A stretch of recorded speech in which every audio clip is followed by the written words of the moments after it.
Right now, as you read this, there is a voice. You can hear it. It has a tone, a rhythm. It sounds a little bit like you. But here is the strange part. No sound is being made. Your lips are still.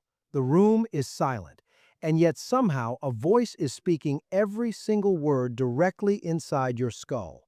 You never questioned this. Why would you? It has always been there. But the real answer is far stranger than you think. That voice you are hearing right now was not born inside you. It was installed, piece by people who are no longer in the room. Some of them are no longer alive. Let me show you what is actually happening. When you read a word silently, your brain does something bizarre. It activates the exact same regions it would use to speak that word out loud. The motor cortex fires. Tiny signals travel toward the muscles in your throat and your tongue. In many people, those muscles twitch, just slightly, too small to see. This is called subvocalization. You are, in a very real sense, whispering to yourself with a voice too quiet for the world to hear. Your brain does not read, your brain talks. And this raises a question almost nobody stops to ask. If reading is silent, why does your mind refuse to keep quiet? To understand that, you have to go back long before books, long before letters, to a version of you that could not yet think in words at all. A psychologist named Lev Vygotsky spent his short life obsessed with this question. He watched young children as they played, and he noticed something everyone else ignored.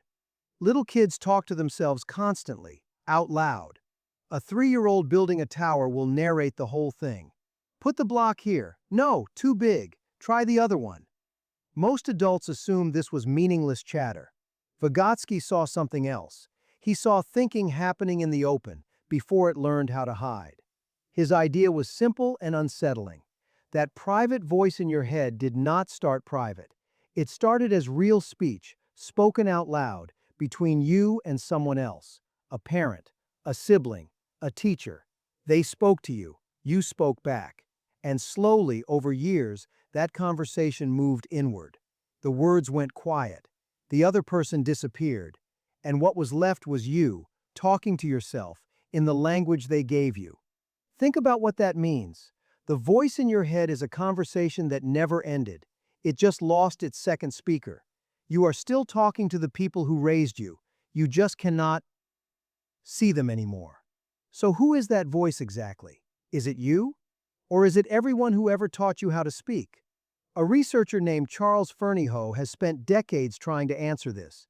He calls it inner speech. And when he studied it closely, he found it is not one single voice at all. It has different forms.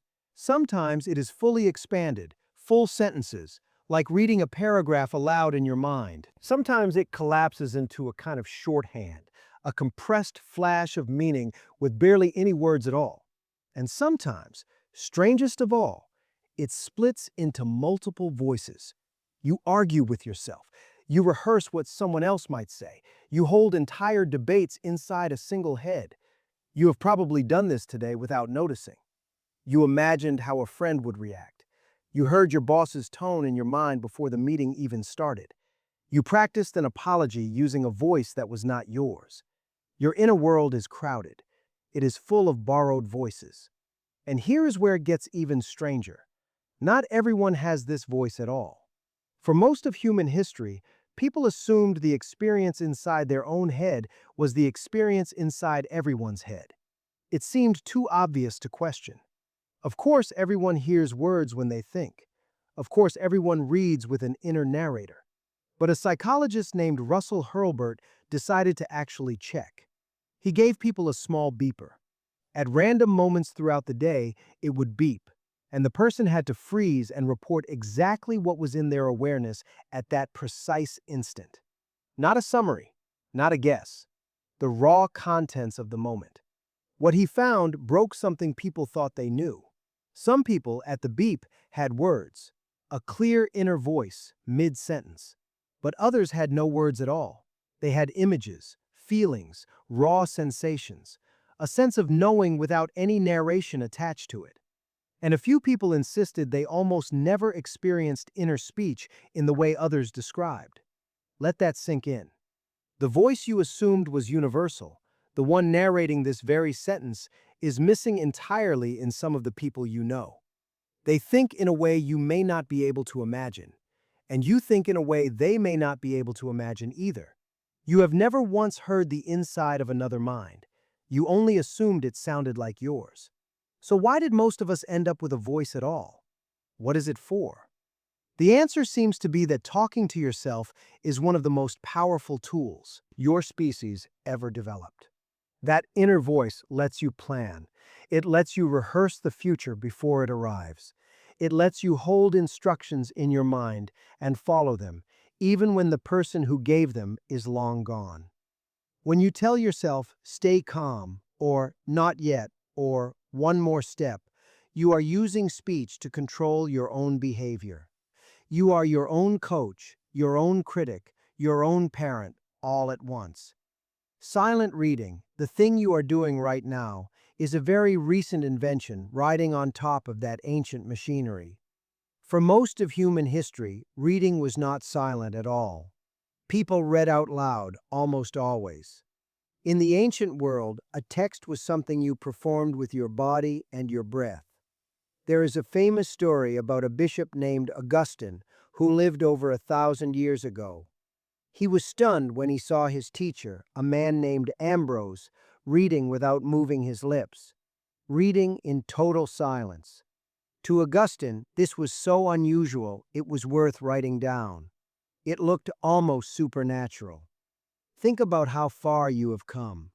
The thing that once amazed a scholar, silent reading, you now do so effortlessly you forgot it was ever hard. But your brain never fully let go of the voice. It just turned the volume down.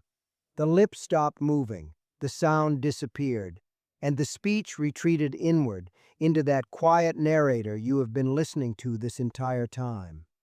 Now, here is the twist you did not see coming.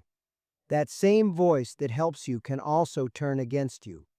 When the inner voice becomes harsh, when it loops the same cruel sentence over and over, when it will not stop repeating your worst mistakes at 3 in the morning, that is not a broken mind.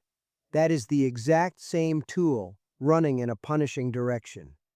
Researchers have found that people who struggle with anxiety and depression often have an inner voice that is turned critical and relentless. The narrator becomes a prosecutor. And remember where that voice came from. It was built out of the words other people said to you. If you were spoken to with contempt, the voice may speak to you with contempt. If you were spoken to with patience, the voice may have learned patience too. You did not choose its tone, you inherited it. But here is the part that changes everything. Because that voice is speech, and speech can be changed, you are not stuck with it. Fernyhough and others have pointed out something quietly hopeful. You can talk back. You can notice the voice, name it, and answer it, the way you would answer another person. There is even research suggesting that when you address yourself by your own name instead of saying I, when you say you can do this instead of I can do this, the voice steps back and becomes calmer, more like a supportive coach and less like a frightened animal. You are, in effect, borrowing the voice of someone who believes in you and installing it on purpose. For your whole life, the voice in your head talked to you. You are now old enough to talk back. So think again about what is happening in this exact moment. You are sitting somewhere quiet. Your mouth is not moving, and yet a voice, tuned to sound like you, is speaking every word of this sentence into a silence that no one else can enter. That voice was given to you by people you may have forgotten. It was shaped by every voice that ever spoke to you with love, or fear, or impatience, or hope. It is not fully yours. It never was. It is a conversation that started before you could even walk, and it has been running, uninterrupted, ever since. Right now, as you read this, there is a voice. You finally know where it came from. Now the only question left is what you are going to teach it to say next.